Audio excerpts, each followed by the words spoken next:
አሁን የምነግርህን መራራ እውነት ለመስማት ቆራጥ መሆን አለብህ። ዛሬ የምንነጋገረው ስለ ገንዘብ እጥረት ሳይሆን ስለ ማንነት ውድቀት ነው።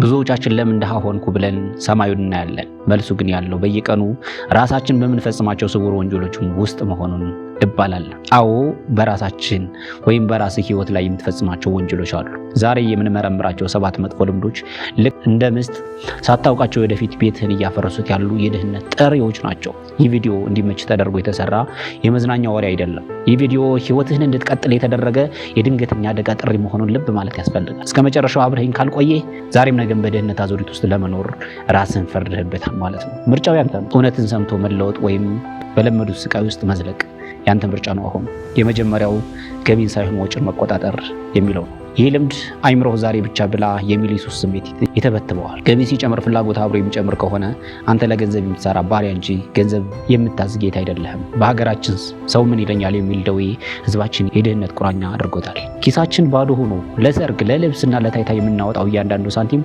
ለድህነት የምንገብረው የመግቢያ ቪዛ ሆኗል። ሁለተኛው የዕዳ አረንቋ ወይም መጥፎ ብድር ነው። ታዲያ ይህ ለምንድን ነው ድህነት የሚያመጣው ከተባለ ብድር የነገን ጉልበት ዛሬውኑ ቀምቶ ለሌላ ሰው መገበር ማለት ነው።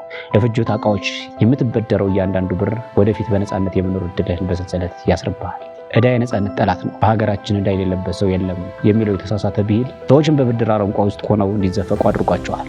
ባንኮችና አበዳሪዎች ደግሞ ያንተን ድካም በወለድ መልክ እየበሉ እነሱ ይበለጽጋሉ። አንተ ግን የባንኩን ወለድ ለመክፈል ስሮጥ እድሜህ ያልቃል። ሶስተኛው ፖይንት በአንድ ደካማ ገቢ ብቻ የገቢ ምንጭ መቻ መንጠልጠል ወይም መመስረት የሚለው ነው። ታዲያ ለምንድን ነው ይህ ድህነትን የሚያመጣው ከተባለ አንድ የገቢ ምንጭ ወይም ደሞዝ ብቻ መኖር በገደል አፋፍ ላይ በአንድ ገመድ እንደመንጠላጠል ማለት ነው። ደሞዝ ድህነትን እንዳትረዛው ሀብታም ግን እንዳትሆን ተብሎ የሚሰጥ አነስተኛ መድኃኒት ነው። በሀገራችን ነባራዊ ሁኔታ የኑሮ ውድነቱ ከደሞዝ እድገት ጋር አይመጣጠንም። ስለዚህ ትርፍ ሰዓትን ወደ ትርፍ ገንዘብ ካልቀየርክ ቤተሰብና ራስን ለውርደት እያዘጋጀ መሆኑን ልብ ማለት ያስፈልጋል። አራተኛው ነጥብ ጊዜና ህሊናን የሚገሉ ሱሶች ጫት፣ ሲጋራና መጠጥ የምንላቸው ናቸው። ለምንድን ነው ታዲያ እነዚህ ድህነትን የሚያመጡት ከተባለ በሀገራችን ድህነት በሚስማር አጣብቆ የያዘው ትልቁ ሰንሰለት ሱስ ነው።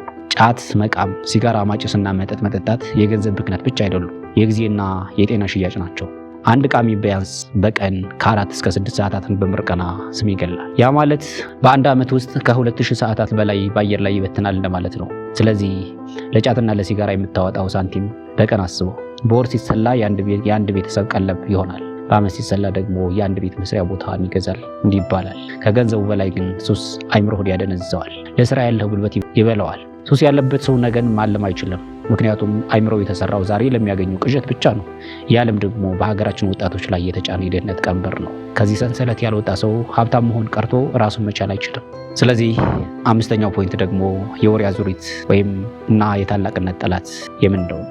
ለምንድን ነው ታዲያ የድህነትን የሚያመጣው ከተባለ ጊዜህን እየገደልክ ህይወቴ ይለምልም ማለት ዛሬን መሬትን ሳታርስ ምርት እንደመጠበቅ ነው። በሀገራችን ሻይ ቡና በሚል ስም ሰውን በማማትና በፖለቲካ ወሬ የሚባክኑ ሰዓታት የሀገርና የግለሰብ እድገትን ነቀርሳዎች መሆናቸው በብዙ ጥናቶች ተመላክተዋል። ዛሬ የድሆች መዝናኛ ነው። ወሬ የድሆች መዝናኛ ነው። ሀብታሞች ስለ ሀሳብ ያወራሉ፣ ድሆች ግን ስለ ሰው ያወራሉ።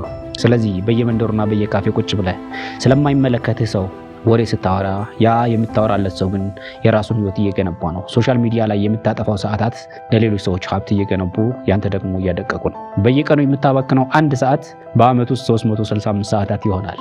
ድህነት የሚጀምረው ሰዓትን በብር ሳይሆን በከንቱ ወሬ ስትመነዝረው ነው እንደሚባለው። 6ኛው ነጥብ የአይምሮ ዝገትና የተጎጂነት ስነልቦና። አይምሮ ካልበለጸገ ኪስ አይበለጽግም ይባላል። ሰበብ የሽንፈት ቋንቋ መሆኑን ልብ ማለት ያስፈልጋል። መንግስት፣ ቤተሰብ፣ የሀገሪቱ ሁኔታ እያልክ ሌላውን በወቀስክ ቁጥር ህይወትን የመቀየር ስልጣን ለሌላ አካል አሳልፈ እየሰጠ መሆኑን ልብ ማለት ያስፈልጋል። በሀገራችን ብዙ ወጣቶች እድልን ይጠብቃሉ።